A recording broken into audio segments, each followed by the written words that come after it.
এই একটা নতুন ব্লগ ভিডিও নিয়ে আমি আপনাদের সামনে চলে এসেছি। তো আজকে একটা ছোট্ট ব্লগ হচ্ছে একটা তরমুজকে নিয়ে। তো বাজার থেকে একটা আস্ত তরমুজ আমি কিনে নিয়ে চলে এসেছি। বাজারে যে মানুষটি দিচ্ছিল সে বলছিল কেটে দেবো, কিন্তু আমি বলেছি না, কেটে দিতে তোমাকে হবে না। উনি বললেন যে হ্যাঁ, গ্যারেন্টি লাল হবে। তো এটা লাল হবে কি না সেটাই আমার সন্দেহ, সেই জন্য আমি কিন্তু এখন কাটবো।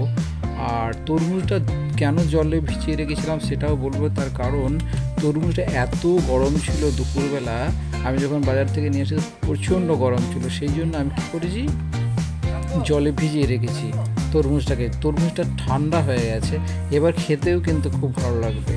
তার কারণ তরমুজটা যদি গরম খাওয়া যেত তাহলে কিন্তু অতটা টেস্টফুল হতো না, সেই কারণে আমি কিন্তু জলে ভিজিয়ে রেখেছিলাম। ভিজিয়ে তরমুজটাকে ঠান্ডা করে রেখেছি। আপনারা পারলে ফ্রিজের মধ্যেও রেখে দিতে পারেন, তার কারণ খুব তাড়াতাড়ি ঠান্ডা হয়ে যাবে। সেই কারণে আমি কিন্তু বালতির মধ্যে, আমাদের যেহেতু ফ্রিজ নেই সেই জন্য আমি বালতির জলে, ঠান্ডা কলের জলে ভিজিয়ে রেখেছি।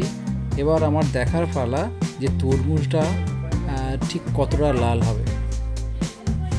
যে দোকানদার আমাকে দিয়েছে ফলের দোকান থেকে, সে কিন্তু গ্যারেন্টি দিয়েছে যে তরমুজটা কিন্তু অরিজিনাল একদম লাল হবে। তো দেখো বন্ধুরা, হ্যাঁ অরিজিনাল সত্যি খুব সুন্দর লাল। তো খুব লাল তাও আমার মনে হচ্ছে না, কিন্তু হ্যাঁ লাল। তার কারণ এর খোসাটা অনেকটা পুরু। হ্যাঁ, খোসাটা অনেকটা পুরু দেখেই বোঝা যাচ্ছে তরমুজটা খুব একটা ভালো নয়। তো আপনারা যখন দেখে নেবেন, দুপাশটা টিপে ধরে দেখে নেবে যে তরমুজটা কেমন প্রকৃতির। যদি টাইট হয় তাহলে সত্যি সেটা ভালোই হবে, তার কারণ যেটা ঢপঢপ করবে সেটা কিন্তু ভালো হয় না। এটা কিন্তু খুব টাইটই ছিল, অথচ লাল দেখো হয়নি, যাক ব্যতিক্রম, লাল হয়নি। যাই হোক, এই তরমুজটা কিন্তু এবার খাওয়ার পালা। তো আমরা কিন্তু এই তরমুজটাকে ভাগ করে সবাই মিলে কেটে খেয়ে নেবো।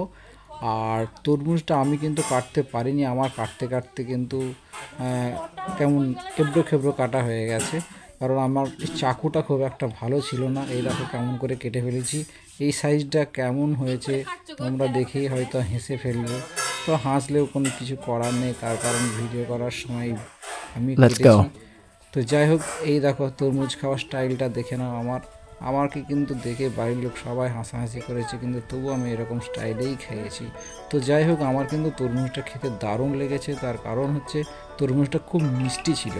যতটা লাল ছিল কিন্তু তরমুজটা কিন্তু অবিকল এত মিষ্টি, তো খুব ভালো লেগেছে। আর যেহেতু আমি জলের মধ্যে ভিজিয়ে রেখেছিলাম, ঠান্ডা ছিল, তাই খেতেও কিন্তু দারুণ লেগেছে। আমি এরকমভাবে পিস পিস করে খাচ্ছি, একদম আমার সত্যি মুখের মধ্যে দিয়ে কামড়ে রসে ভরপুর হয়ে যাচ্ছে মুখ।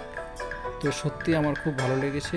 আর তোমাদের সঙ্গে আবার দেখা হবে নতুন কোনো ভিডিও নিয়ে।